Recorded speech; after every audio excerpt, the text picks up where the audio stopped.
오늘 우리는 고난의 한복판에서도 주님의 말씀으로라는 제목으로 함께 본문 말씀을 나누려고 합니다.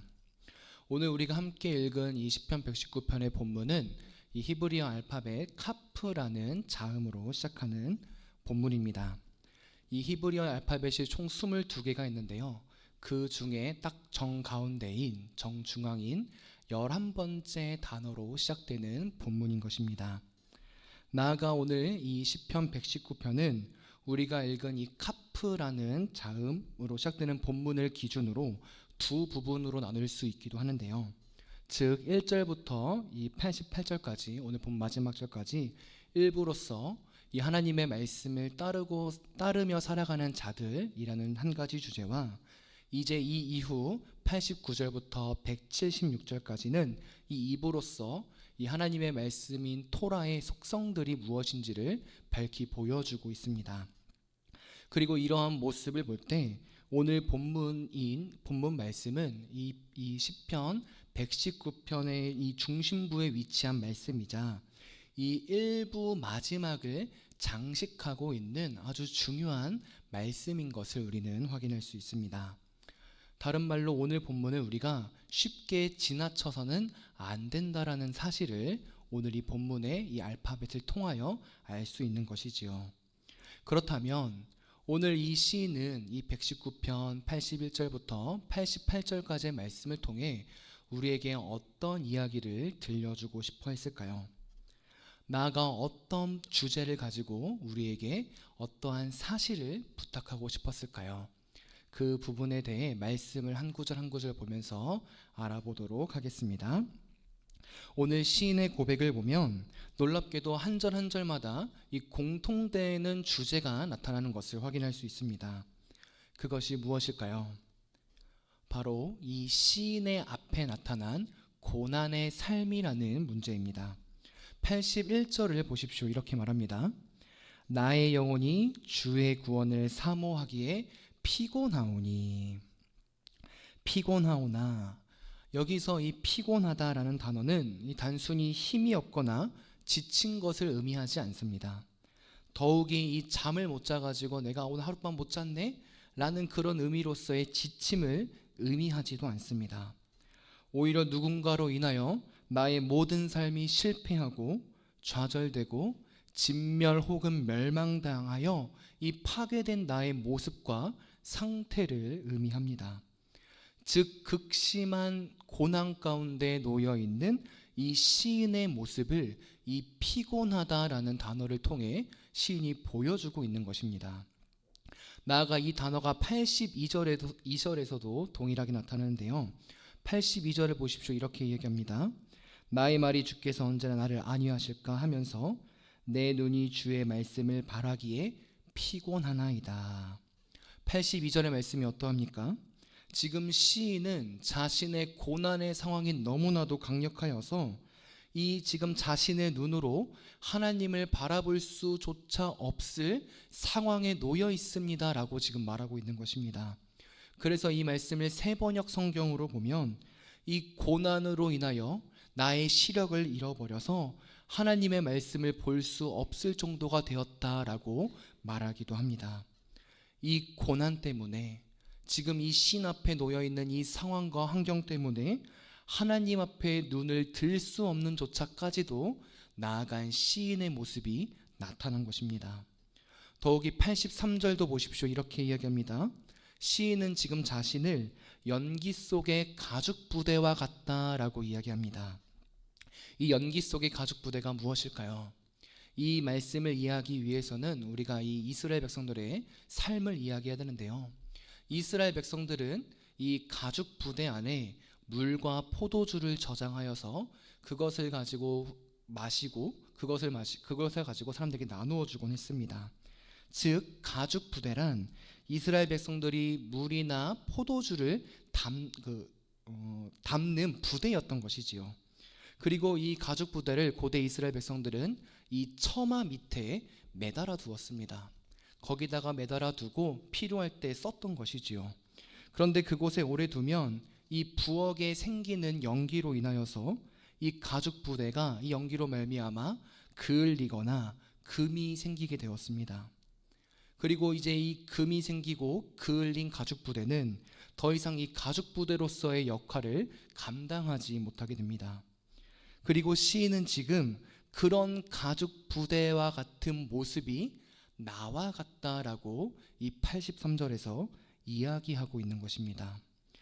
연기로 인하여 그을리고 쭈글쭈글해져서 오그라들어서 더 이상 이제는 물과 포도주를 담글 수 없는 이 가죽 부대, 나아가 이제는 이 가죽 부대를 버릴 수밖에 없는 그 가죽 부대가 지금 나의 상황과 똑같다라고 말하고 있는 것입니다. 이제는 고난으로 인하여 쓰러져 버릴 정도의 상황까지 이 시인의 모습이 나타나게 되었다는 것을 보여주고 있는 것입니다. 계속해서 84절도 보십시오. 84절을 보면 이제는 시인이 자신의 살 날이 며칠 남지 않았다고 고백합니다. 84절입니다. 주의 종의 날이 얼마나 되나이까. 주님, 내가 이제 죽음 앞에 놓여 있습니다. 나의 고난의 상황이 너무나도 극심하여서 내가 죽을 수밖에 없습니다. 이제 며칠 있으면 나는 죽을 위기에 놓여 있습니다 라고 말하고 있는 것입니다. 성도 여러분, 이 시인의 모습을 우리 머릿속으로 이미지를 그려보십시오. 지금 시인의 모습이 어떠합니까? 지금 시인은 이 고난의 한복판에서 간신히 숨만 헐떡거리며 있는 모습 속에 있습니다. 나아가 앞으로 살아갈 날도 며칠 안 남은 모습인 것입니다. 정말 까딱하면 이제 이 숨이 끊어져 이 시인은 죽음이라는 이 위기 속에 거하게 되는 모습을 보여주고 있는 것이지요. 그리고 이 다음 절을 보면 이제 시인이 왜 이런 죽음의 위기, 이 고난의 위기에 빠져 있는지를 보여줍니다. 특히 이렇게 만든 자들을 이 다음 절에서 보여주고 있는데요. 85절에서 87절까지의 말씀을 제가 읽어보도록 하겠습니다. 85절입니다. 주의 법을 따르지 아니하는 교만한 자들이 나를 해하려고 웅덩이를 팠나이다. 주의 모든 계명들은 신실하나이다. 그들이 이유 없이 나를 핍박하오니 나를 도우소서. 그들이 나를 세상에서 거의 멸하였으나 나는 주의 법도들을 버리지 아니하였나이다. 아멘. 지금 이 시인 앞에 있는 자들의 모습이 어떠합니까? 시인을 죽이기 위하여서 웅덩이를 파서 그 시인이 빠지기를 기다리고 있다고 합니다. 나아가 시인은 아무런 잘못도 하지 않았는데 시인을 핍박한다고도 합니다. 멸하기까지 하려고 있는 모습을 보여주고 있는 것입니다. 시인이 이 고통 가운데서 헤어나오지 못하게 만든 다음에 결국 그를 죽음으로 몰아가 죽음에 이르게까지 한다는 그 핍박자들의 모습이 이 85절의 말씀부터 나타나는 것이지요. 그리고 이러한 모습 속에서 시인은 이 88절의 말씀과 같이 이 자신의 처지를 하나님께 두며 기도하며 오늘의 시를 마무리합니다.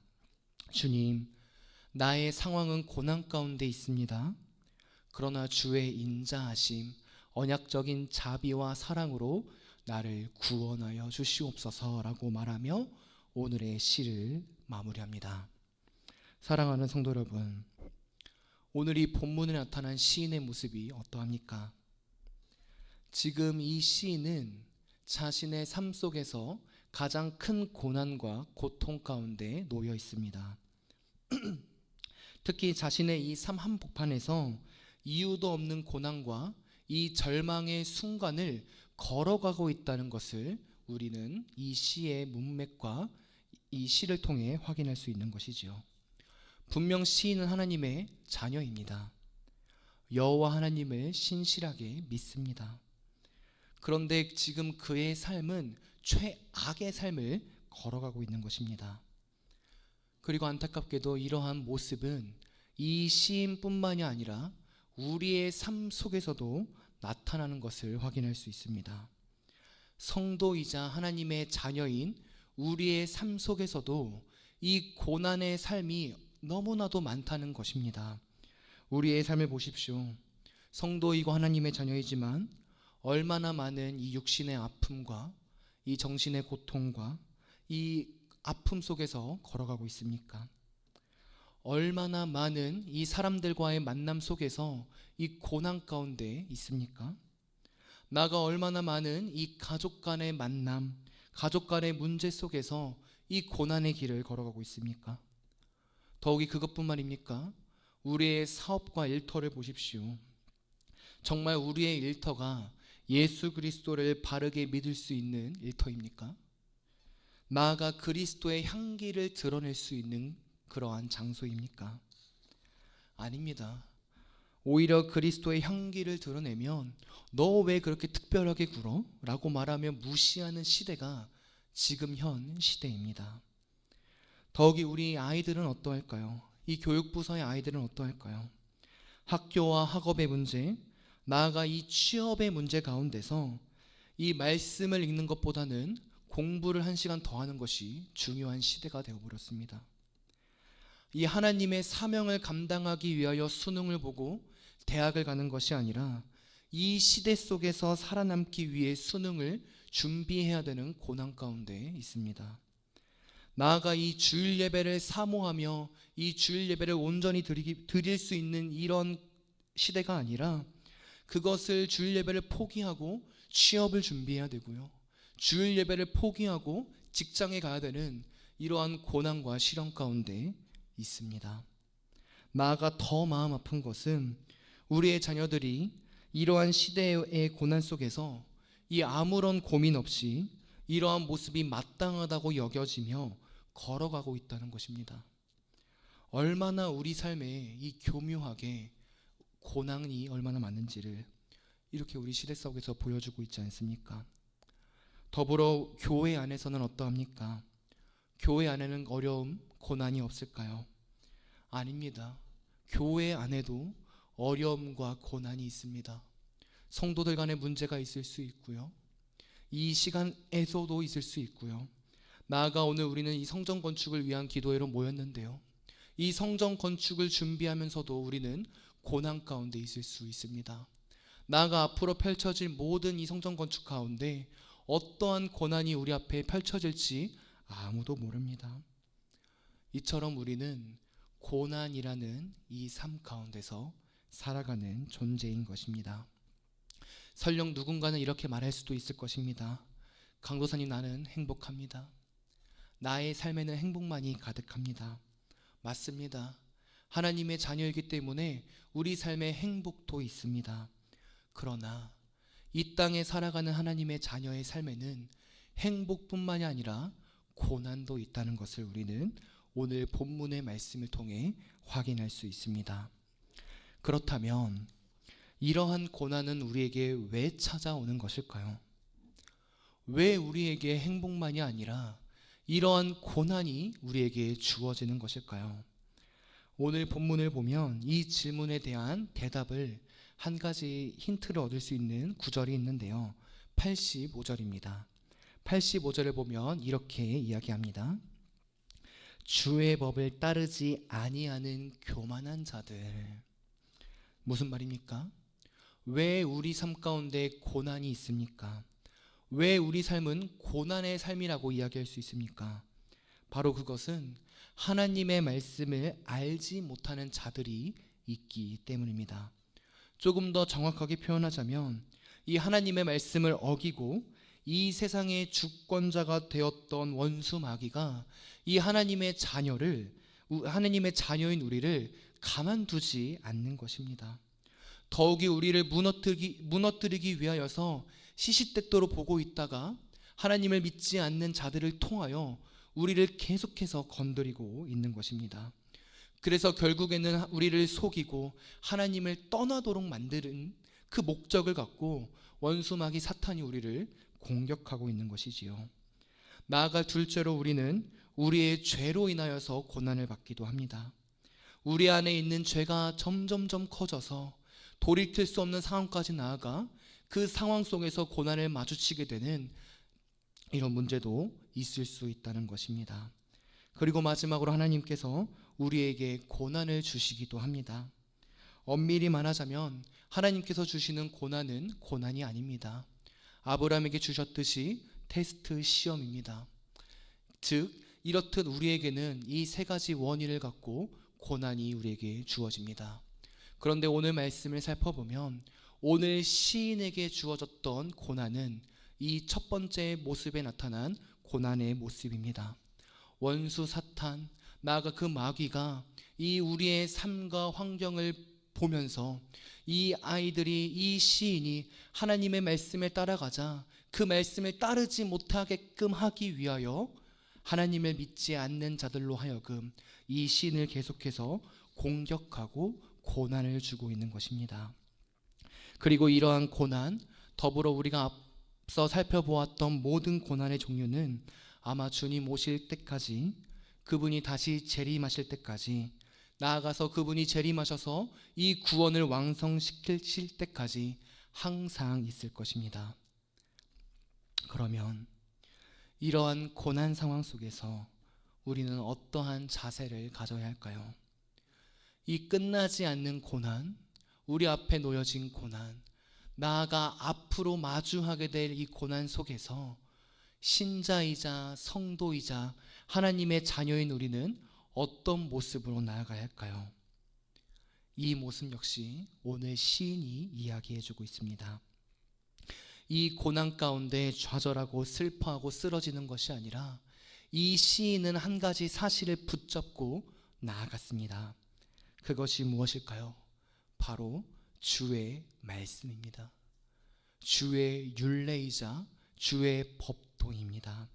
그 모습을 보십시오. 정말로 고난 가운데서 주의 말씀과 율례와 법도를 붙잡고 소망의 길을 바라보며 나갔던 시인의 모습을 보십시오. 81절에서 이렇게 이야기합니다. 시인은 이 피곤함, 좌절과 절망 가운데서 주의 말씀을 바란다고 합니다. 82절을 보십시오.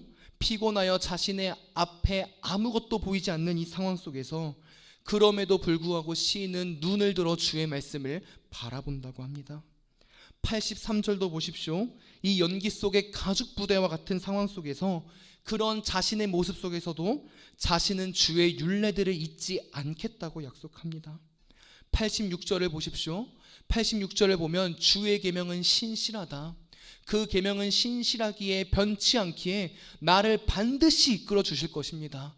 그러니 내가 그 주의 계명을 바라보겠습니다 라는 시인의 고백이 나타납니다. 87절을 보십시오.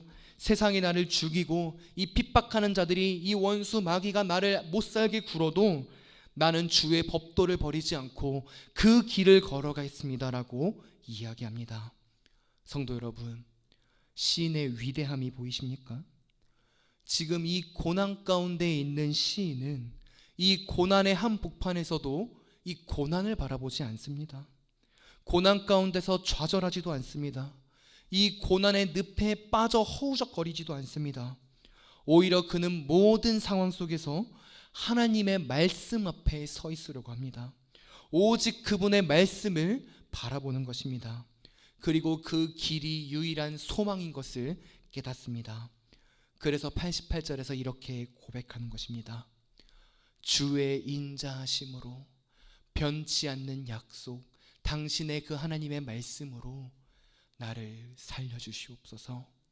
나를 살려주시면 내가 이전과 같이 이제 그 길로 걸어가겠습니다. 주님께서 말씀으로 나를 살려주시면 내가 그 말씀의 은혜로 말미암아 다시금 주와 동행하며 걸어가겠습니다 라고 기도하고 있는 것입니다. 성도 여러분, 고난의 한복판에 서 계십니까? 상황과 환경이 나를 계속 휘몰아쳐 가고 있습니까?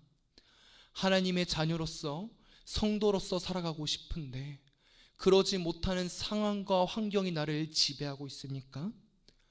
이 하나님의 말씀 앞에 겸손히 서십시오. 주의 교훈들을 바라보십시오. 그리고 그 말씀대로 걸어가십시오. 그러면 그 말씀의 빛이 우리를 이끌어서 소망의 길을 보여줄 것입니다. 더욱이 우리가 고난 가운데 흘렸던 그 애통의 눈물이 말씀으로 인하여 기쁨의 눈물로 바뀔 것입니다. 그리고 놀랍게도 이러한 길을 이미 걸어가신 우리의 선배님이 한 분 계십니다. 그것도 완벽하게 그 길을 걸어가신 분이 계십니다. 그분이 누구이십니까?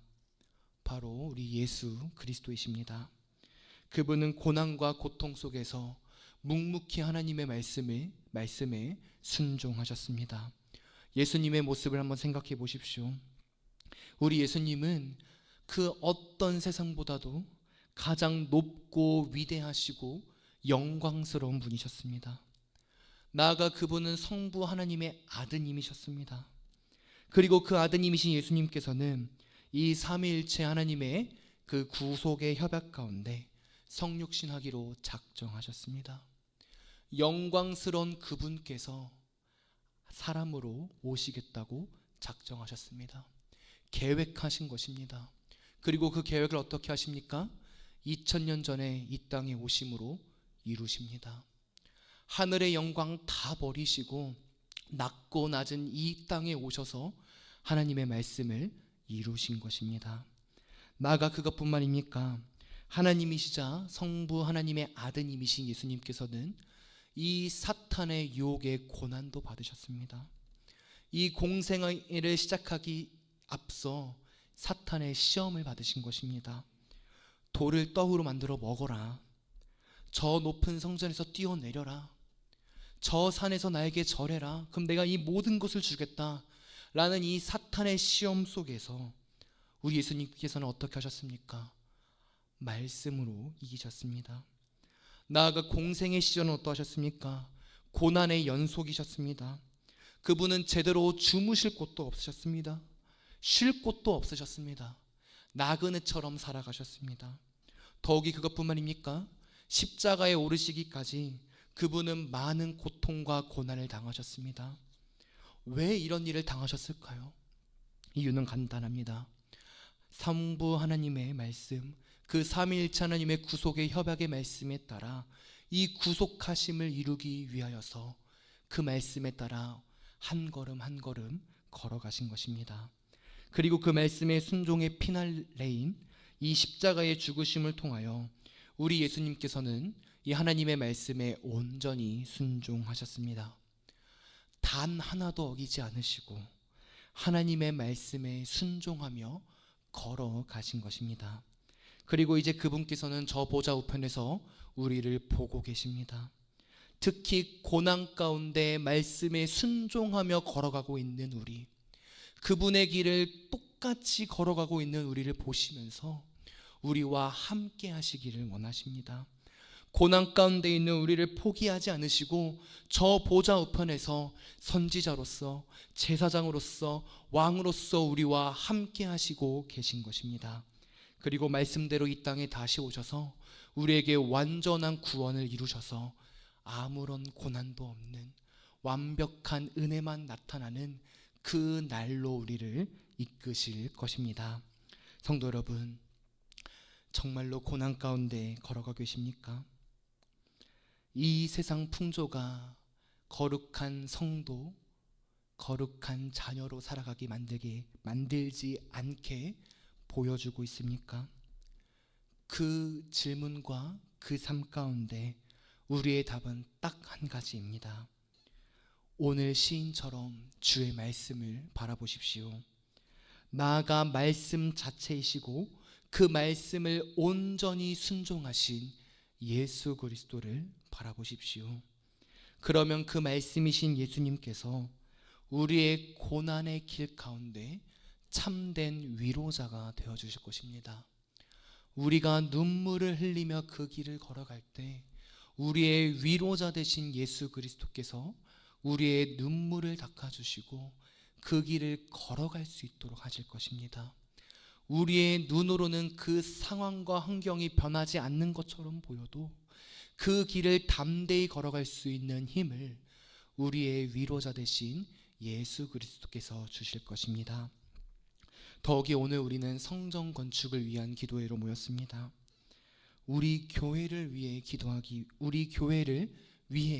기도하기 위해 모인 것입니다. 나아가 우리가 이 시간 이 기도하는 이유는 우리도 알다시피 이 성전 건축 가운데 항상 평탄한 길만 있지 않기 때문입니다. 우리가 알지 못하는 어려움이 있을 수 있고요. 우리가 알지 못하는 이 어려움 때문에 우리 교회가 눈물을 흘릴 수도 있을 것입니다. 이 교회 건축 가운데 고난이 서려 있을 수 있는 것입니다. 하지만 그때에 좌절하지 마시고 우리 주님을 바라보십시오. 하나님께서 피 흘려 세우신, 우리 주님께서 피 흘려 세우신 이 교회를 단 한 번도 포기하지 않으시고 이끌어 가실 예수 그리스도를 바라보십시오. 그러면 우리 교회 건축도, 이 성전의 건축도 아름답게 빚어 가실 것입니다. 이 시간 마지막으로 우리 신앙의 선배들이 우리에게 물려준 아름다운 유산인 한 가지를 읽고 오늘 말씀을 마무리하려고 합니다. 오늘 말씀을 준비하면서 이 신앙의 유산이었던 이 하이델베르크 요리문답 1문 1답이 계속해서 떠올랐습니다. 우리의 고난 가운데 유일한 위로가 되시는 분이 누구이신가를 우리의 신앙의 선배들이 묻고 답하는 모습으로 알려주었는데요. 우리 함께 이 하이델베르크 1문 1답을 보시면서 함께 읽고 우리 성전 건축을 위한 기도 함께 하도록 하겠습니다. 1문 1답을 보면 우리의 모든 고난 가운데, 우리의 모든 삶 가운데 온전한 위로자가 되시는 예수 그리스도께서 우리와 함께 하신다는 고백을 내포하고 있습니다. 우리 함께 읽고 말씀을 마무리하도록 하겠습니다. 문입니다. 살아서나 죽어서나 당신의 유일한 위로는 무엇입니까? 답입니다. 살아서나 죽어서나 나는 나의 것이 아니요 몸도 영혼도 나의 신실한 구주 예수 그리스도의 것입니다. 그리스도께서는 그의 보혈로 나의 모든 죄값을 완전히 치르고 나를 마귀의 모든 권세에서 해방하셨습니다. 또한 하늘에 계신 나의 아버지의 뜻이 아니면 머리털 하나도 땅에 떨어지지 않도록 나를 보호하시며 참으로 모든 것이 합력하여 나의 구원을 이루도록 하십니다. 그러함으로 그의 성신으로 그분은 나에게 영생을 확신시켜 주시고 이제부터는 마음을 다하여 즐거이 그리고 신속히 그를 위해 살도록 하십니다. 이 은혜가 우리 교회 가운데 있기를 소망합니다.